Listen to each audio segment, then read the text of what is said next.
And welcome to Catholics Coast to Coast, where we get to deepen our walk with God by really diving deep into the conversations happening at Podcast Central at EWTN.com/radio. I am Ace McKay, always ready to help really to kind of find out what it is that we need to do to understand God's Word. So why not dive straight into this week's Mass readings with this week's Word on the Word.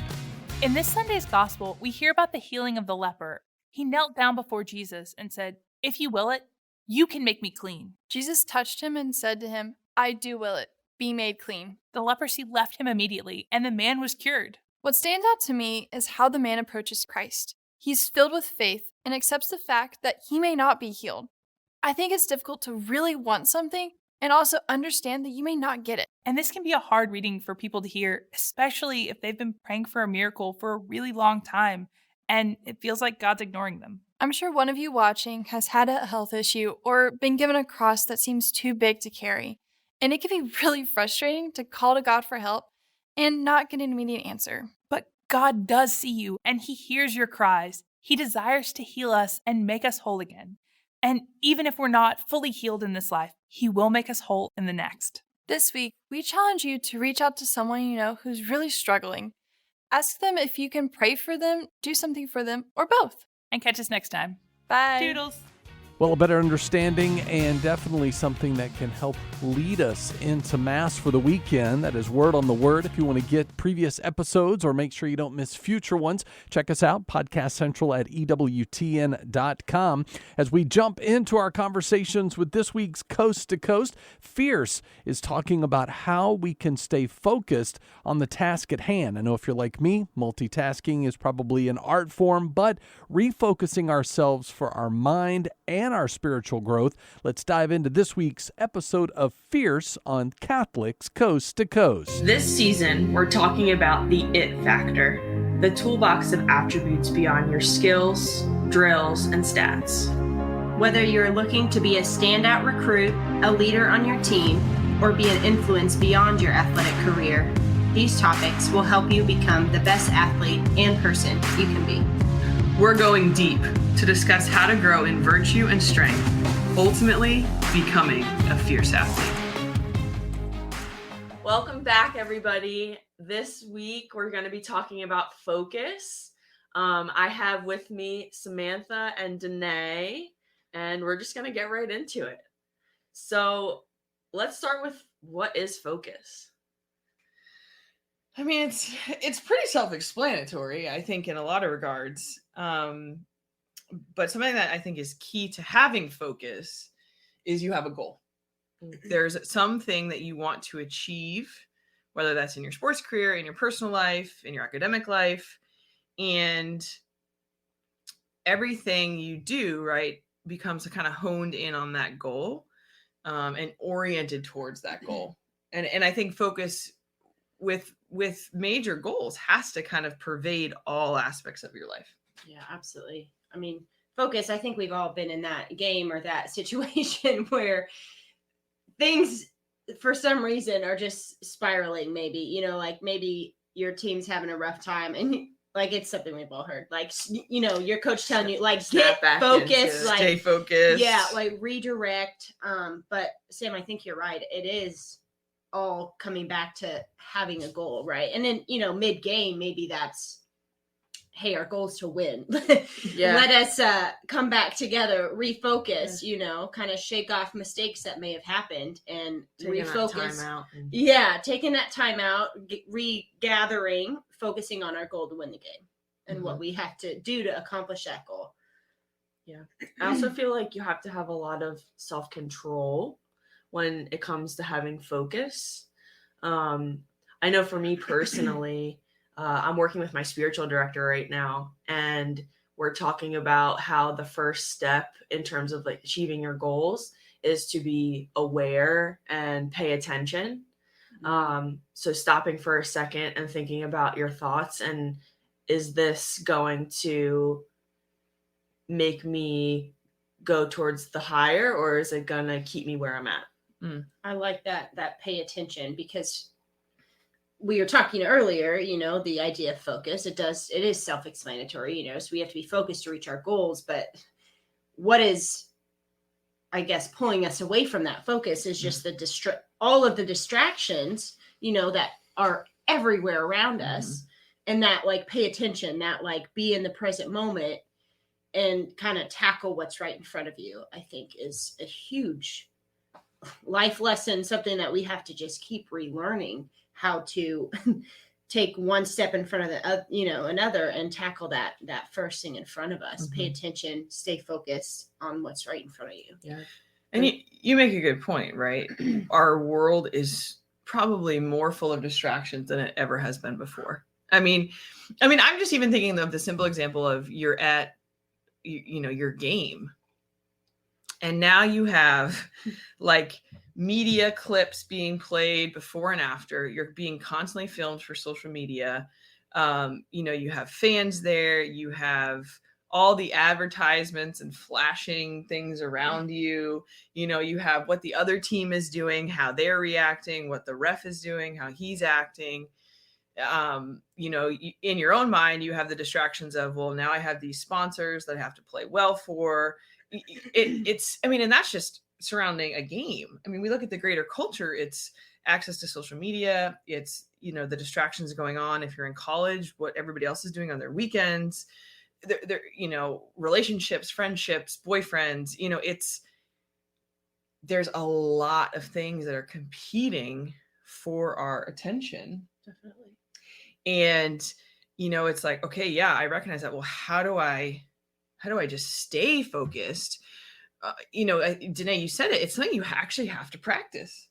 Yeah, it is definitely something you have to practice. It takes skill to draw your attention away from things that are pulling you from your goal, and to be aware of that. Mm-hmm. Straight back to virtue in the idea of it takes practice to create virtue. It's this, it's our muscle. It's repeated movements that is building our ability, our strength. And in this, what we're talking about, our ability to focus. It's not maybe you feel it in class. It's not a like you start with a 5-hour class and you can just focus the whole thing through. It's almost like you have to build yourself up and make that conscious decision to work at it, to be focused, to set aside those distractions, to allow yourself time to focus. Yeah. And right. There's such a mental toughness aspect to this. When you have a goal, right, it's important to create sub goals to reach that goal. But even if you have a goal of winning a game, it's, something that I encourage people to do is to have ways built into their game that you can refocus. So say the ball goes out of bounds, right? Use that, like that is your trigger to take 3 deep breaths, or you have a timeout. That is your trigger to, I always would write things on my wrist just to remind me about my goal or who I was, or, help me stay focused. Again, this is something that we're training. And the cool thing about the brain is in a certain sense, it's kind of like a muscle.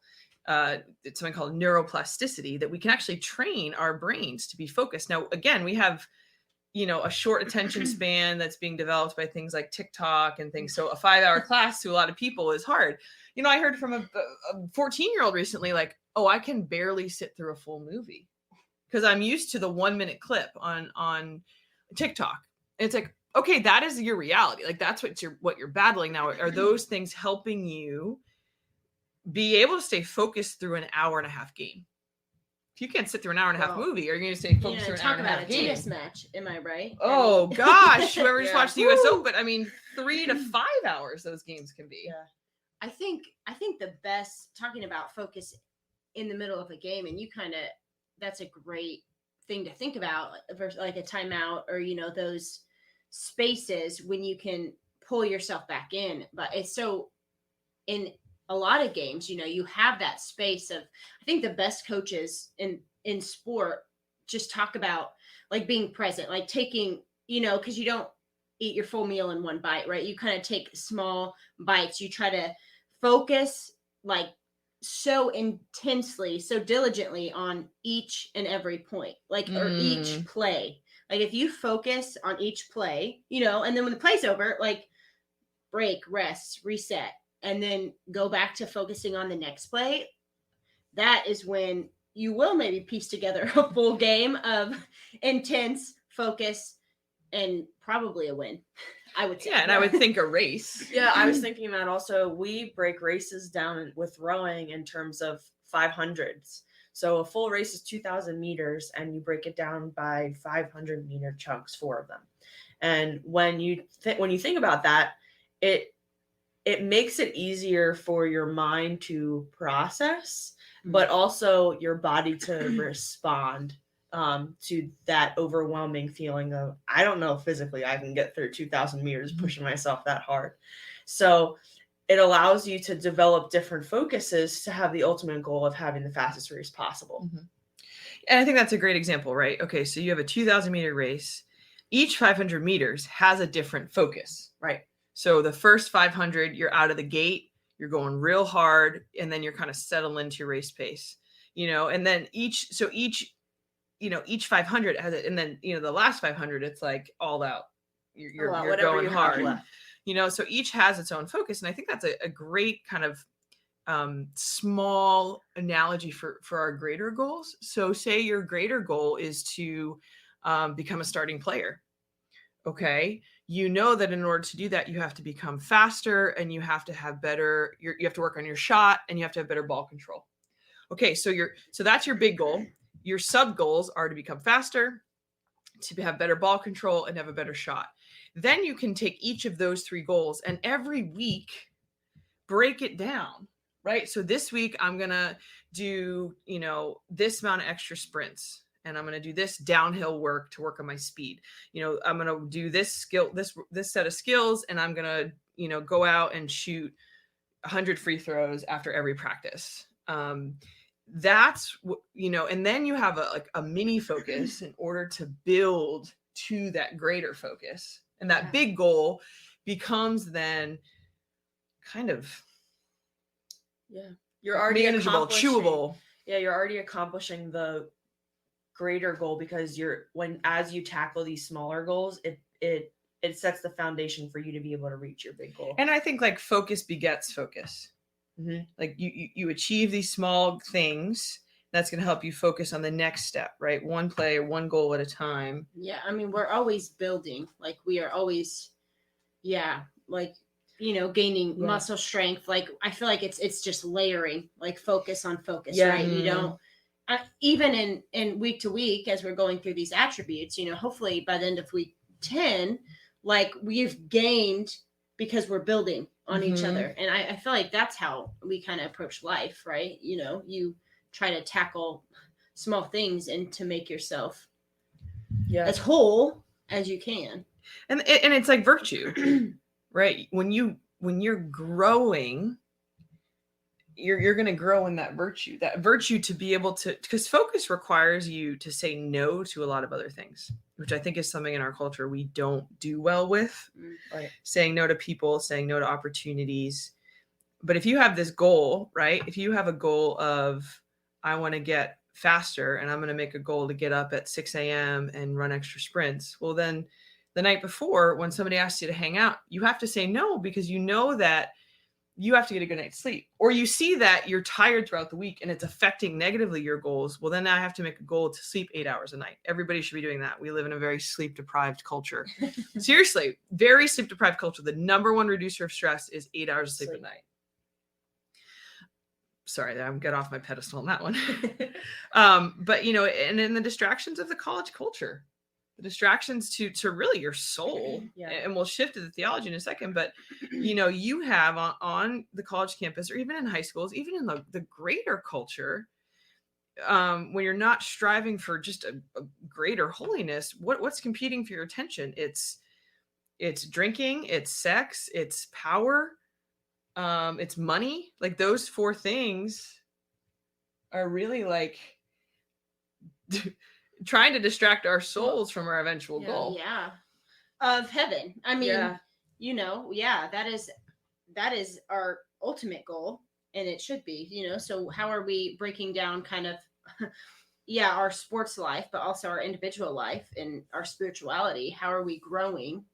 Are we writing down goals, like we to get to heaven? I mean, what is our game plan? And we have to kind of approach it with the game plan. And getting to heaven is a lifelong journey. So you have to break it down in order to get there. Like you can't It's a just little overwhelming. One day you can't just be like, I'm going to heaven, like because there's multiple steps that need to be taken to be able to get there. Mm-hmm.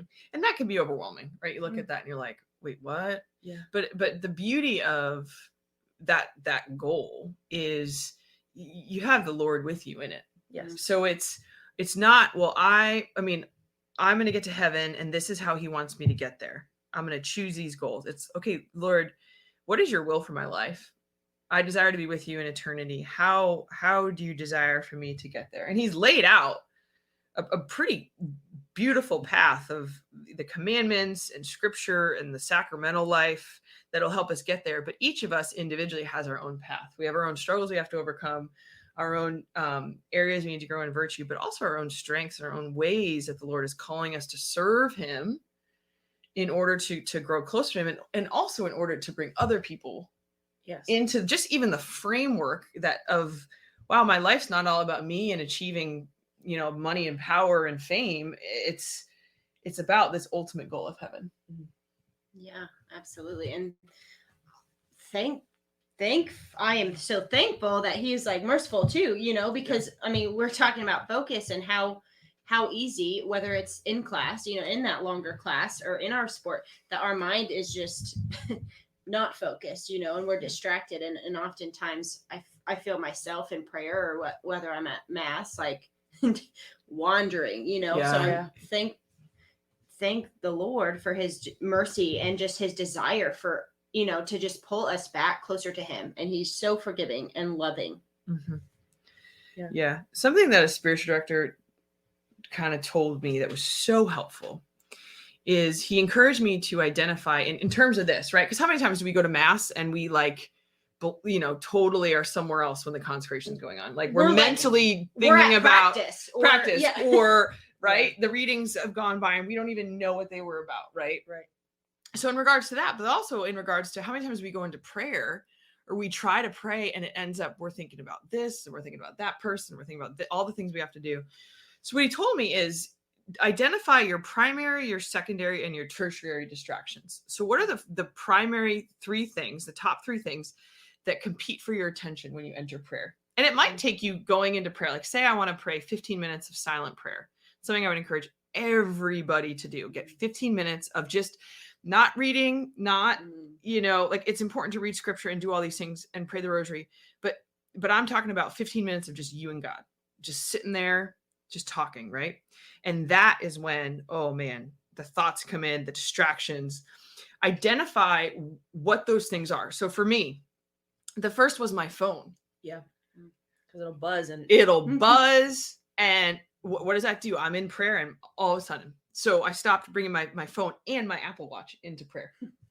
Because it's also when I'm bored in the 15 minutes, what am I going to do? Look at my watch. Make sure nobody needs me. It's 15 minutes, or if you're praying longer, it's okay. The world's not going to end in 15 minutes.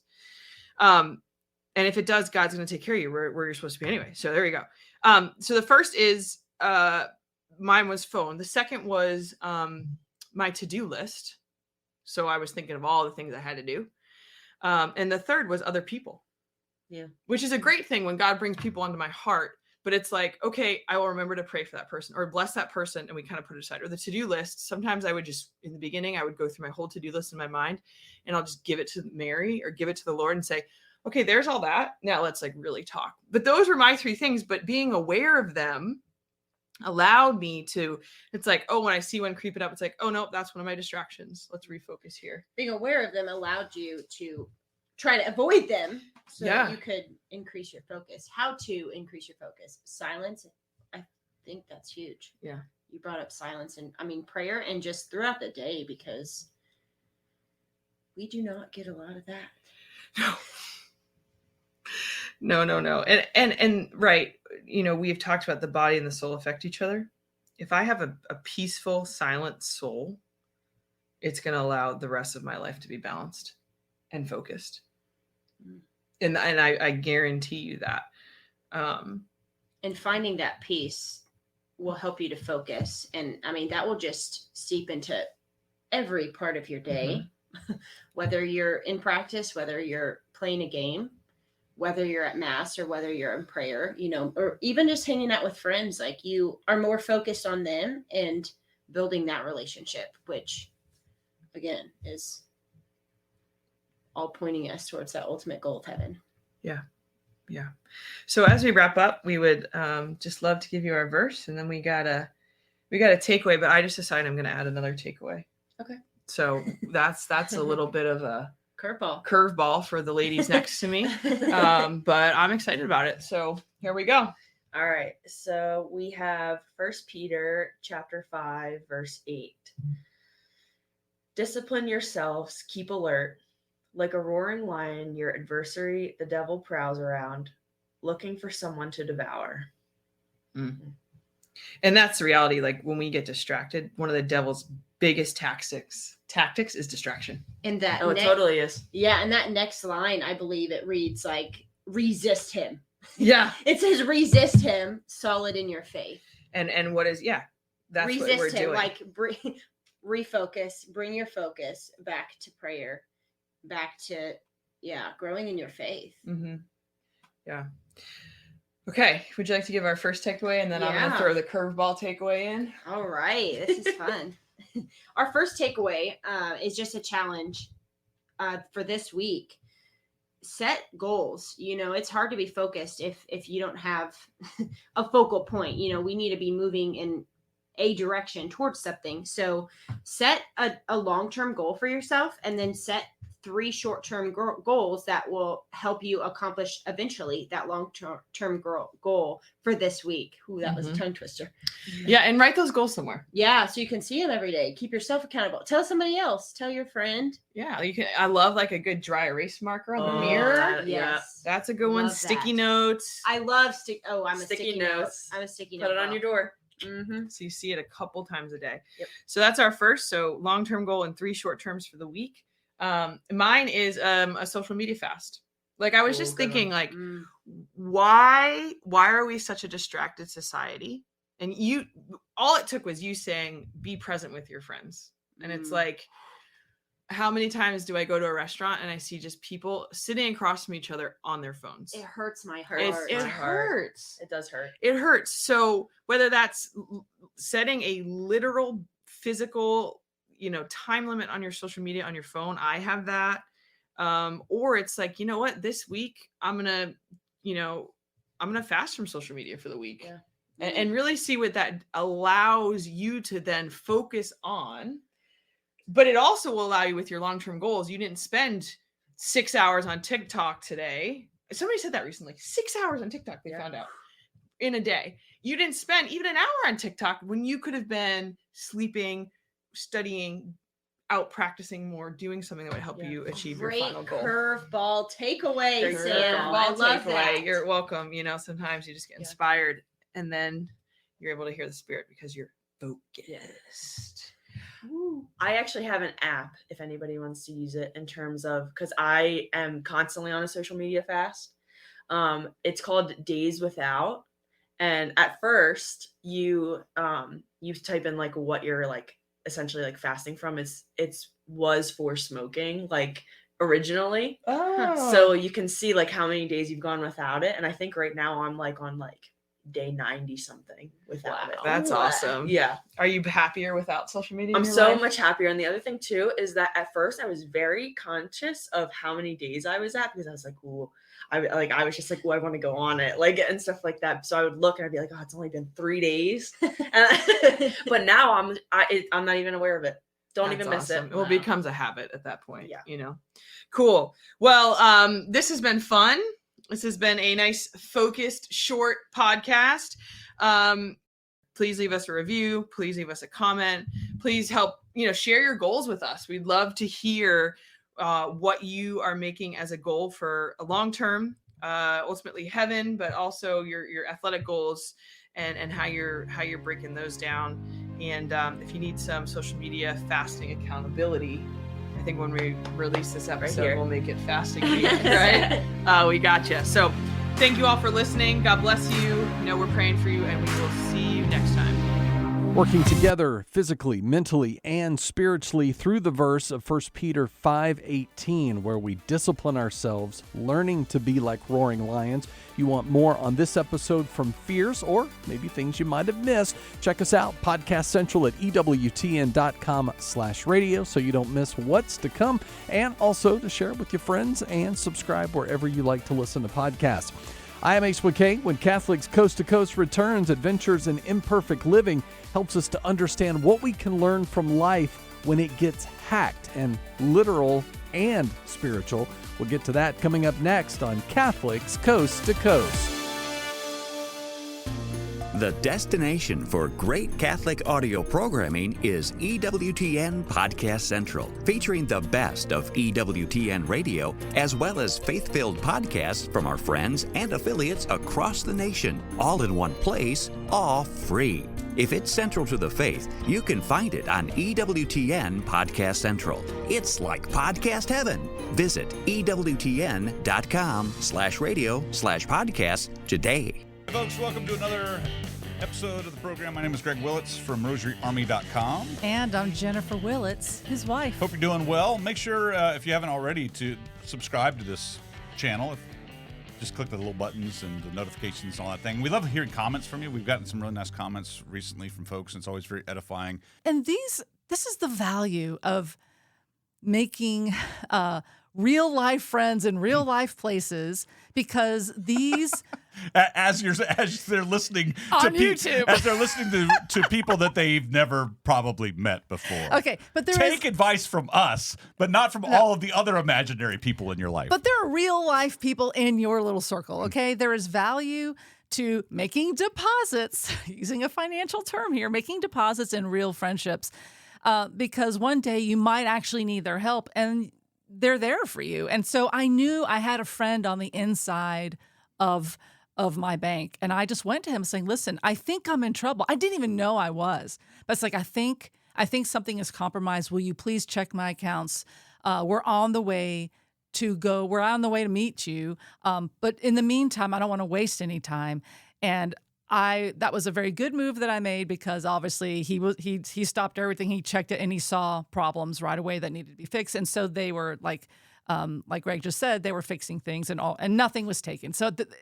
And from my perspective, that was awesome. The good move I made was when I came out and said, get all your stuff. We're going to the bank now. Because, and I did that, quite honestly, I was motivated by selfishness in that, no, hold on. What do you mean? In that, it was a Friday afternoon at 3:00. I knew that banks closed no later than 5, but most likely are going to stop at 4. And if we had to go into the weekend, that's it, afraid that something treacherous was happening, every second counted. And I was afraid of my mental state by Sunday at 3:00 in the afternoon if I didn't have answers to what was just happening. Right. You know? So it was very much to make sure that I did. Oh, and then wasn't that leading up to Martin Luther King that Monday as well? Was that the Monday, or was the Monday before Martin Luther King? Maybe I don't know. Because then it would have been another bank holiday. No, that already happened. Okay, that already happened. So I was, but meanwhile, while this event we were in the throes of it, I felt awful. I felt like I did a bad thing. I mean, this was the noise in my head. And I'm like, okay, but I too had to remind myself, but what is true? What are lies and what are truth? Nothing actually was breached. There was a threat of a breach, but no breach happened in the end because it was stopped. So everything's okay. No, there was a breach. The breach occurred, but we were able to. But nothing leaked out. Yeah. Nothing leaked out of the breach. The intruder came into the house, but we were able to get them out of the house. Right. So yeah, if you imagine like a robber, he opened the window, and that's as far as it went. I don't know. He opened the window. He had a foot He in. may have, but yeah, the window was shut. He had a foot and almost on the floor. So what was really good about this is, especially for me, like you're more knowledgeable about how hackers operate. They have a playbook. I didn't know the playbook. I didn't know what they were capable of. I didn't know to the extent that it would happen. I didn't know about spoofing phone calls. I didn't know that a fraudster can take a business phone number and put it in their caller ID so that when you look at your phone, it'll bypass the fraudulent scam. It'll see it as a legitimate phone number that your phone recognizes, that you will recognize, and that you can Google and confirm that it is, in fact, a valid phone number. Yeah. So I didn't know that was going to happen. So anyway, all that to say, I was so grateful. And in the end, I think I feel all the better for it. I feel so encouraged and so blessed because I know God has got my back. I know that, yes, while people around you can also help you and they have your back, but God has our back because we are part of his faithful. And so I started researching more good news about this whole attack. And that is, the enemy has a playbook. And we know what the playbook is because the scriptures that we can read anytime tell you the playbook. And so we now know what the enemy will use, which is lies, deception, to try to get your guard down, to make you feel afraid, to make you feel like God is nowhere, to make you feel like you're alone. But all of that is a lie. It is a lie. And so I had to remind myself of the truth. And boy, when you remind yourself of the truth of God's words, you do feel better. I feel so much better now because now I'm more fortified. I now know what the tricks are, and so I can better evade them, use my God-given intelligence to not be fooled again. I think some of what you just described is, in a way, grace in action, right? So we went through a difficult situation, and we all have difficult situations that are going to happen to us. Are we pre-fortified to deal with those situations? You could easily see, had we not had our relationship with Jesus Christ through his Blessed Mother, through total consecration, all the work, for example, that we did this year with total consecration and thinking about it so much and meditating and praying about, Mary, help me see your son and his suffering and bring me to him, help me to become more like Christ.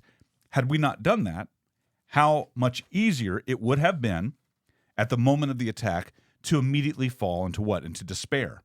Rather than scratching as much as we can on to get to the top of the cliff of hope and to hold on to whatever hope we can possibly hold on to and hold on to whatever trust. I could easily see how it would be easy to slip into that.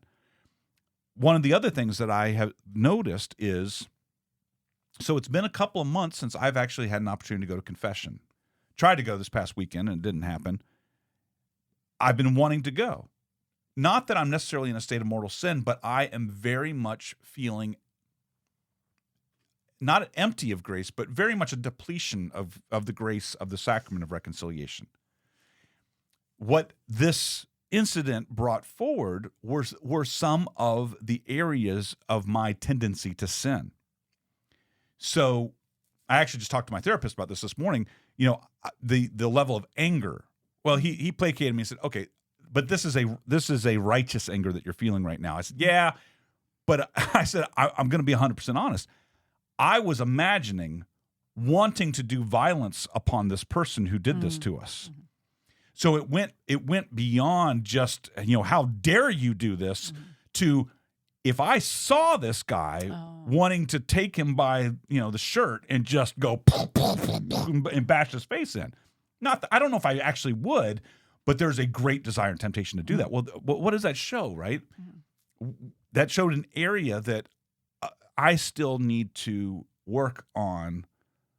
Great level of forgiveness. I need to be continually working on levels of trust, even more trust of God, of being able to have that greater level of empathy that you talked about. There's just a lot of things where an increase in virtue probably would have served me well in this particular moment. So these incidences can not only help you to grow closer to Jesus in your dependency upon him, but it can also help you to grow closer to Jesus in that it can show and expose areas where we need to grow in virtue, grow in holiness, and areas where perhaps we were lacking. So next time, God forbid it happens again. But if some other circumstance where we feel a betrayal of trust occurs, what am I going to do between now and then that I am seeking out a greater level of grace? Perhaps not wait 2 months between confessions, perhaps deliberately praying about God. This revealed in me a heightened level of anger that I didn't realize I possessed. So how do I become more meek like Jesus? How do I become more forgiving like Jesus? How do I take what happened and how do I allow the negative to transform into a positive? And that's always difficult. And I remember when we were on the radio years ago, and we would say this phrase, and it rang true at the time. And I don't know what happened in the last 10 years. I think just because of circumstances, my own belief in what we used to say kind of got watered down. But I still think there was a great amount of wisdom in what we used to say. People would call our radio program and share with us the most horrible things that were happening in their lives, death or loss of a child or whatever it might be, and just great struggles. And I remember saying to countless people, how much God must love you to give you a cross so heavy. And the thinking behind it is that, well, think about how heavy was the cross that God allowed his son Jesus to carry, that had upon it the weight of all of the sins of the world. And how great is the love of God the Father for Jesus Christ the Son. And so when we are given crosses, we're given the opportunity to be a little bit more like Jesus. So how much God the Father is showing us his love, not by taking the crosses away, which he does sometimes, but sometimes allowing us to carry the crosses so that we can become more like Jesus. His love for us is so great that he longs for you to be more like his son, because he wants to love you in the way that he loves his son, which is completely, totally, and 100% in all things. And he wants you to be able to love as his son does, which is 100% completely and totally. And so those things get wrapped up in, when a bad thing happens, when a person hurts you, when a bad situation happens, when a death occurs, a senseless death, an unexpected event, getting laid off from your job, an unexpected divorce. These are all things that people in our circle are dealing with right now. How heavy those crosses are, how much God loves you to give you a cross so heavy. And one of the things that those crosses can do is not only help you to grow in the virtue, but help you to grow in your trust of God. And sometimes God puts heavy crosses on us so that we can finally have the realization of how dependent we are upon God, because we know I cannot carry this cross alone. He's never asking us to carry the cross alone. Those are a lot of the things that were going through my head. It exposed a weakness. It exposed several weaknesses for me.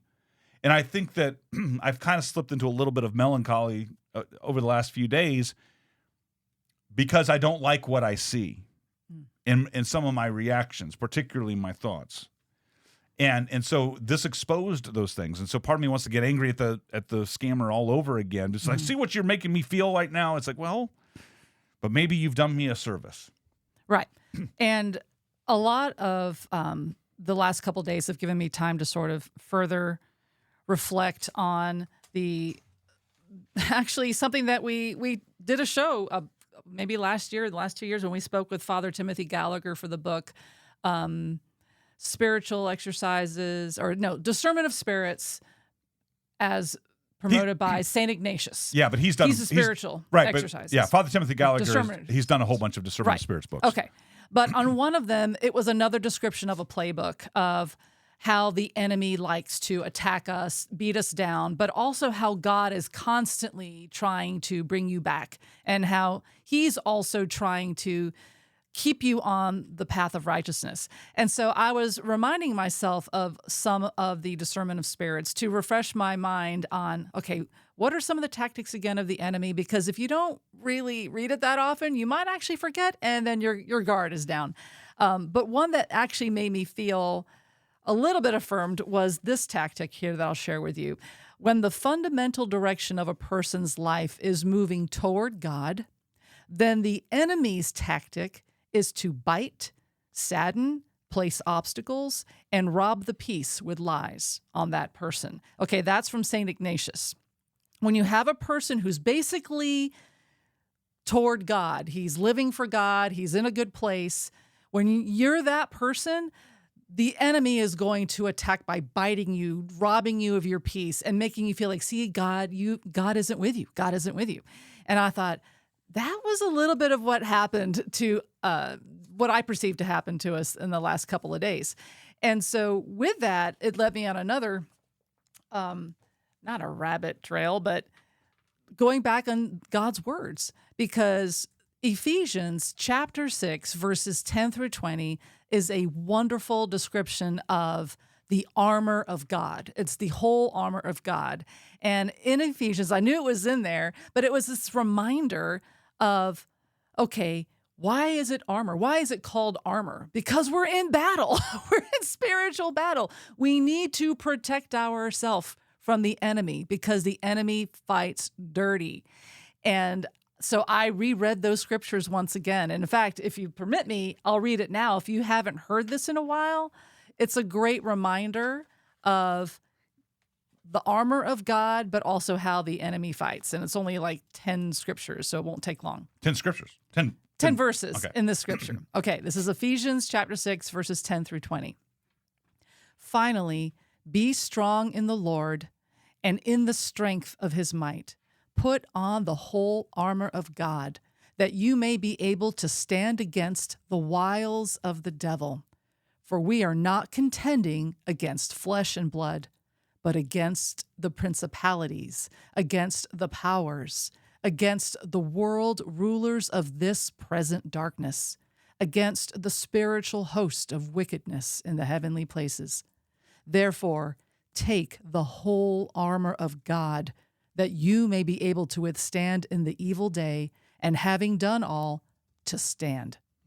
Stand, therefore, having fastened the belt of truth around your waist, and having put on the breastplate of righteousness, and having shod your feet with the equipment of the gospel of peace.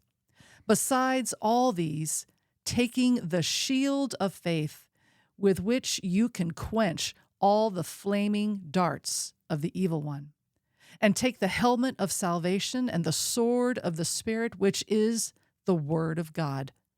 Pray at all times in the Spirit with all prayer and supplication.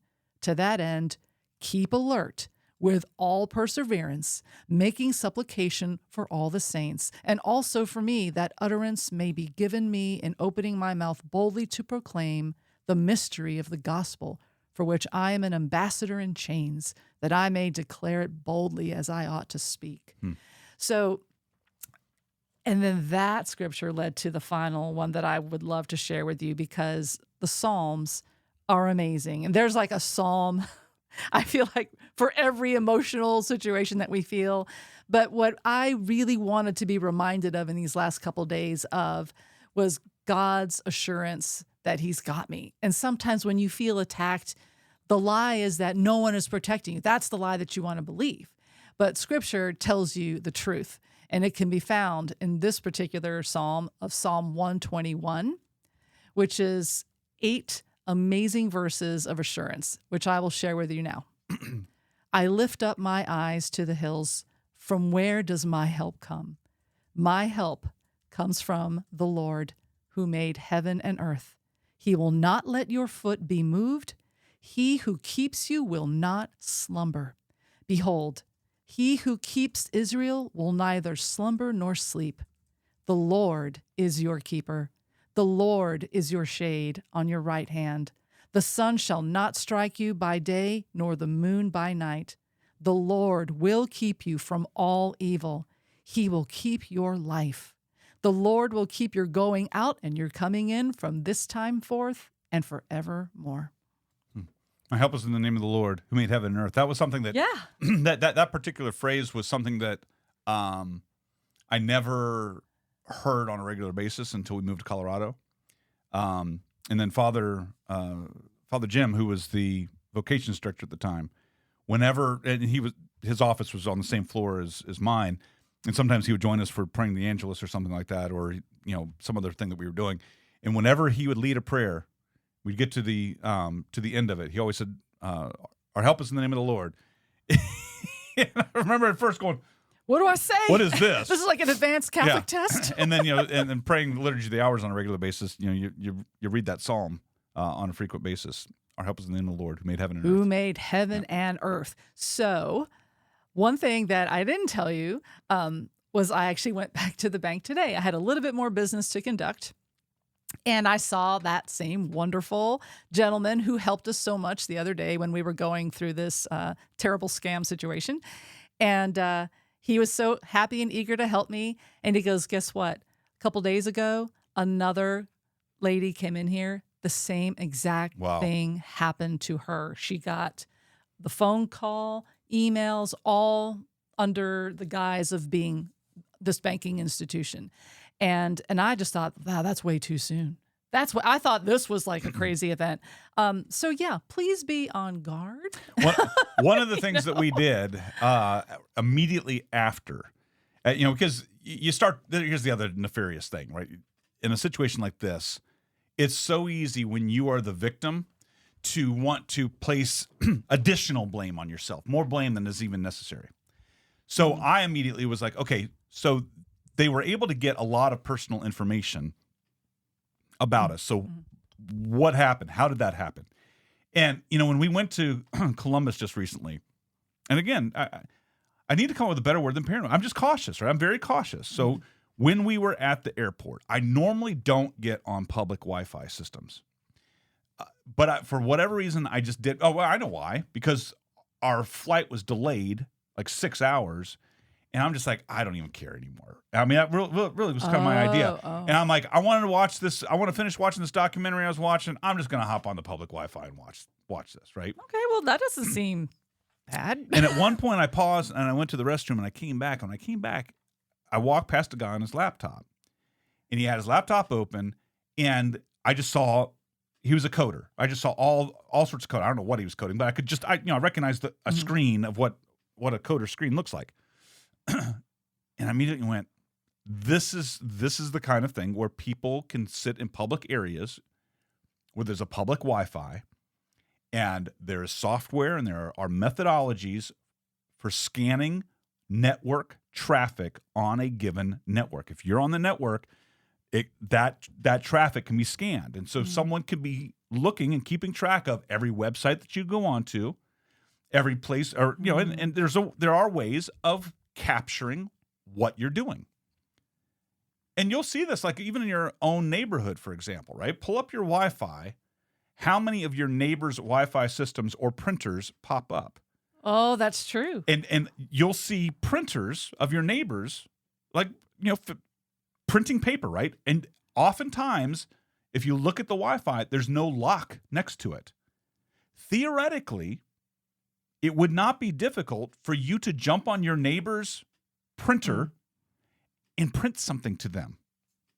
You could freak them out. You could do terrible things. I'm watching you. Bzzz. I mean, how much would you freak out if that happened, right? Yeah. So it's prudent to secure things down. So I'd gone back and forth. When I saw that guy, I immediately, when I got back to sitting down next to you after seeing that guy with the open laptop, I was like, this is so stupid. I just broke one of my own rules of jumping on a public Wi-Fi like that. And I closed everything. I closed everything down. I closed on all my apps. I knocked off the network, and I wasn't going to do that again. And so I'm thinking, and then we just were in a hotel as well. Well, in a hotel, you don't have to log into the network. You go through a little bit of a system, but pretty much everyone is on the same network within a hotel. So there's something called a virtual private network, a VPN, and there's a lot of systems and services that you can get to do that. And there's different YouTube channels I'll watch where they talk about different ones. And one guy who I watch who has millions of followers, Colin Furze over in England, he always has as a sponsor Surfshark. I can't imagine this guy would have Surfshark as a sponsor if it wasn't a decent system, and you can go and look at the reviews. Lots of people. So I immediately signed up for Surfshark. I have since signed up as an affiliate, but I don't have an affiliate code yet. Not that it'll matter. I don't really care about that as much. But if you're looking for ways of protecting yourself, I mean, again, prudence goes a long way, right? Just some simple, what do they say? An ounce of prevention is worth a pound of cure or something like that, right? That sounds right. And it's the same kind of thing. It's like just being smart about your passwords. Do you have a password protocol? Do you have different passwords for every website that you visit? It doesn't have to be hugely different. You're like, I got 60 different websites. Well, so do we. But we have a methodology for generating passwords that we know, but we're going through the process of changing all those now because of what happened, and do that on a frequent basis. For us, it's been a couple of years since we updated all of our passwords, so we were about due. And make sure that you have a protocol for taking care of those kinds of things. And I think the same kinds of things. Just it's amazing how an incident like this makes you think about what's your health protocol. How much are you taking care of? How many bullet point checkpoint marks are you doing right now to take care of your health? What's your maintenance schedule on your house and your car? I mean, think about it. What did we just have done? We just had our windows cleaned. Why? Because we've been here 5 years and our windows were a mess and they needed to be cleaned. And it's like, and I keep trying to clean them, and I can only go so far before I need some help to do that. I know in my mind it makes sense what I'm trying to say, but it's like we need checkup points in our lives. I mean, there's spiritual checkups. We're talking about going on a retreat. After a while, I need to go on a retreat because I need a spiritual reset and a checkup. Yeah. And so that's another one of those things I was thinking about in terms of all these things are happening. What are the areas in your life that needs a checkup right now and maybe needs a bit of a clean slate reset? And this just kind of woke me up in that regard. So. Well, yeah, I definitely feel more awake than ever before now that I know how bad it can be. But again, I keep getting a text from a guy named Mac Barron. I don't trust him at all. I just keep saying, "Who are you? Leave me alone." Right. Blocked. When I was reading Ephesians, and I was reading the particular verse about the principalities, the powers, this present darkness. Yeah. I wanted to add, through email, through text messages, the devil will use technology and fight you there and try to get you there. Well, I'm surprised you didn't use the analogy that you keep using over the weekend of the Garden of Eden. Well, that's what I was just getting ready to share that. That was probably the first thing that I thought of. I went to Eve at the tree talking to that snake because the snake, a.k.a. Satan, had a limit. He's like, all Satan could do is tempt Eve, but he needed Eve to actually take the apple and eat it. So the whole point was that Satan needed Eve to do something because he could not do it all. He could not force her and make her sin. He could just tempt her into doing it. So it's like, okay, that's the limit. So the limit that the scammers use is very similar. They try to get you to act. They can only go so far and dangle a little carrot in front of you and try to present you with enough distorted truth to make you believe it's real because they're trying to get you to click on something, to give something to them so that they could finish and rob and steal and whatever they want to do. And so I know, like what you're saying, that you pride yourself on knowing how to be, diligent and safeguard your protection of your things. And pride. Got to work on pride. Okay. You pride yourself. Myself. Well, there's got to be a better word for that. Pride is so bad. It keeps exposing other weaknesses. I know never to share my password. I know that. I know this. They got it out of me anyway because they tricked me completely. And I felt like, oh man, Eve was also tricked into thinking that it was good. And I was also tricked. And I know, but they made me think. And I had no reference point. I guess that was the other side. I didn't know that. And you almost got us kicked out of the garden. I'm just saying. I know. Once again. What if this was the one time this verification of a password was needed to save me? And I thought that it was part of the solution. Well, now I know 100% of the time You will never, ever, ever, ever, ever need to surrender a password under any circumstances with a bank. Learning from our mistakes, especially when life gets hacked. That is Adventures in Imperfect Living. If you go to Podcast Central at EWTN.com/radio, you can catch up. Remember to let God define who you are, and I'll see you again on Catholics Coast to Coast.